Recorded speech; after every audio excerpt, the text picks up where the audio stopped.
श्री सद्गुरु साईनाथाय नमः। अथ श्री साई ज्ञानेश्वरी षष्ठम अध्याय। श्री साई ज्ञानेश्वरी के छठे अध्याय में दूसरा संवाद श्री साई वणिक संवाद है। यहां हमें ये ज्ञात होता है कि क्षिति, जल, पादक, गगन, समीर ये पंचभूत ईश्वर द्वारा निर्मित हैं। इस पर ईश्वर का पूर्ण अधिकार एवं नियंत्रण है। ईश्वर किसी भी पंचभूत को कहीं भी प्रकट कर सकता है। वो एक पंचभूत को दूसरे पंचभूत में परिवर्तित कर सकता है। ईश्वर के ऐश्वर्य का अंदाज लगा पाना सामान्य इंसान के वश की बात नहीं। ईश्वर अपनी स्वेच्छा से धरती पर किसी भी रूप में अवतार ले सकता है।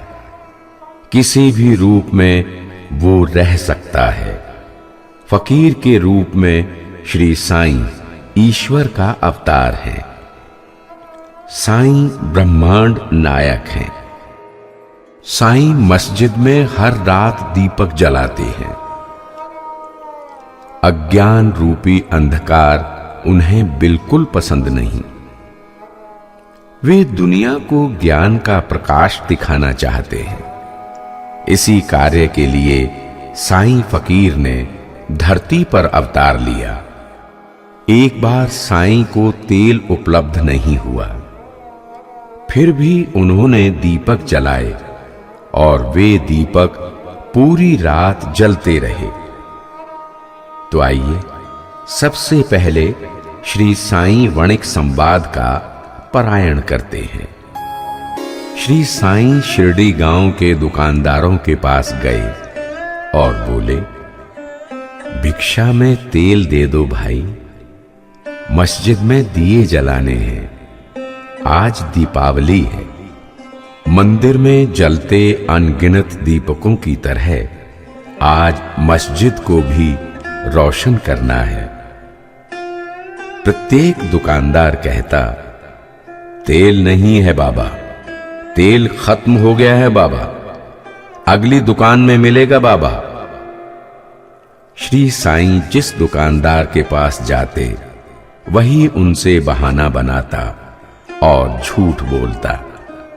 आज बाबा को तेल नहीं देना है। सभी ने मन में ये विचार निश्चित कर रखा था। ऐसे उत्तर सुनकर श्री साईं को बड़ा आश्चर्य हुआ। इन लोगों के सरासर असत्य वचन सुनकर श्री साईं तनिक भी असहज नहीं हुए और उन्होंने मन ही मन कहा, ये लोग झूठ बोलकर अपनी इंसानियत को चुल्लू भर पानी में डुबो रहे हैं। ऐसा करके ये ईश्वर से दूर हो रहे हैं और इनका नैतिक स्तर नीचे की ओर गिर रहा है। 1/4 पैसे का भी तेल नहीं, परंतु उसके लिए भी ये झूठ बोलकर कर्म के बोझ के नीचे दब रहे हैं। अपने कर्मों की चपेट में आकर इंसान अपना पतन कर लेता है। जो व्यक्ति झूठ बोलता है वो पापियों का सरताज है, वो पापियों का बादशाह है। ऐसे व्यक्ति को कभी भी भगवान विष्णु की कृपा प्राप्त नहीं होती।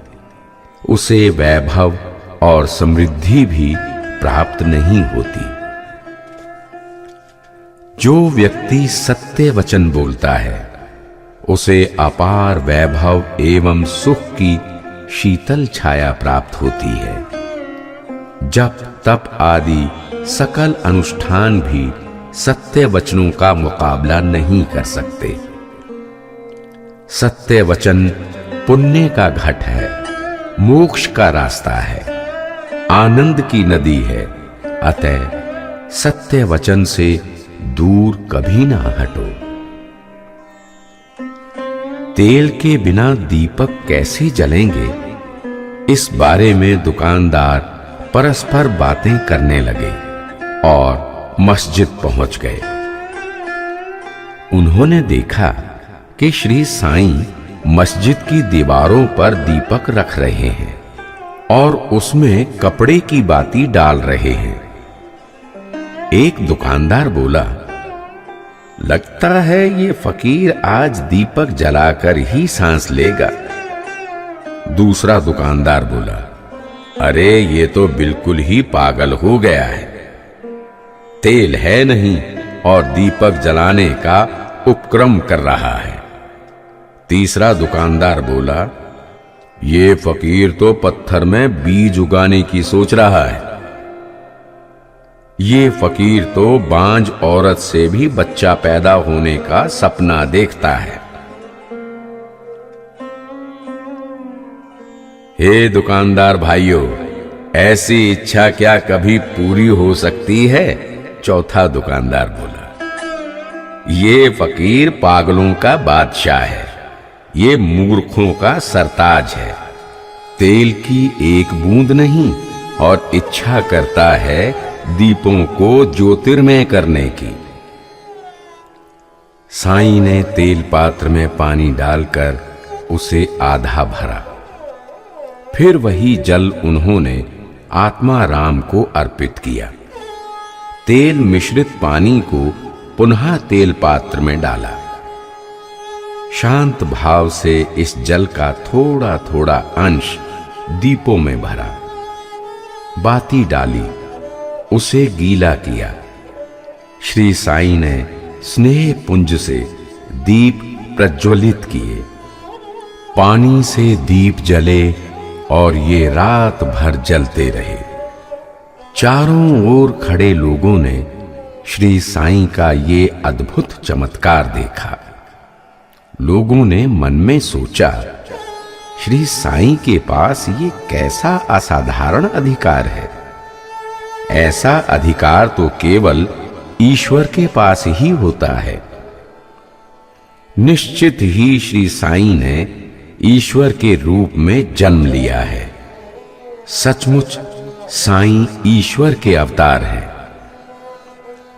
शिरडी के लोग श्री साईं के श्री चरणों में नत हो गए।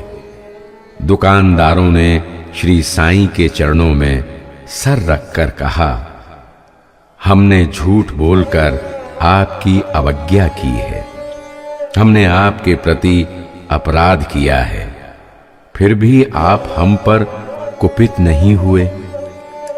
आपके लिए तो हम आपके ही बच्चे हैं, आप ही हमारी मां हैं। आप कृपा के सागर हैं, आप ज्ञान गगन के सूर्य हैं, आप सद्गुणों की सरिता हैं, आप शांति के पर्वत हैं। हे कृपा निधि, आप हमारे अपराधों को क्षमा करें।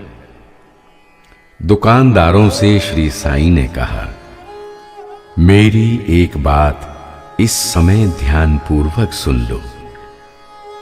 तुम ऐसा व्यवहार और आचरण करो जिससे तुम पर श्री हरि सदा प्रसन्न रहे। कभी भी असत्य वचन ना बोलो, सत्य बोलो और सत्य को ही आचरण में उतारो। किसी के साथ कभी धोखाधड़ी ना करो। सत्कार्यों के अलावा कहीं भी व्यर्थ का खर्च ना करो। धर्म संबंधी कार्यों में अपनी सामर्थ्य के अनुसार धन का खर्च करो। ऐसा करने पर तुम्हारा हित होगा, कल्याण होगा, तुम पर ईश्वर प्रसन्न होंगे, तुम्हें श्री हरि से भेंट होगी, यानी तुम्हें ईश्वर के दर्शन होंगे। मेरे ये वचन चिरंतन सत्य हैं। इन वचनों को सदा अपने मन में अंकित रखो। श्री सद्गुरु साईनाथार्पणमस्तु। शुभम भवतु इति श्री साई ज्ञानेश्वरी।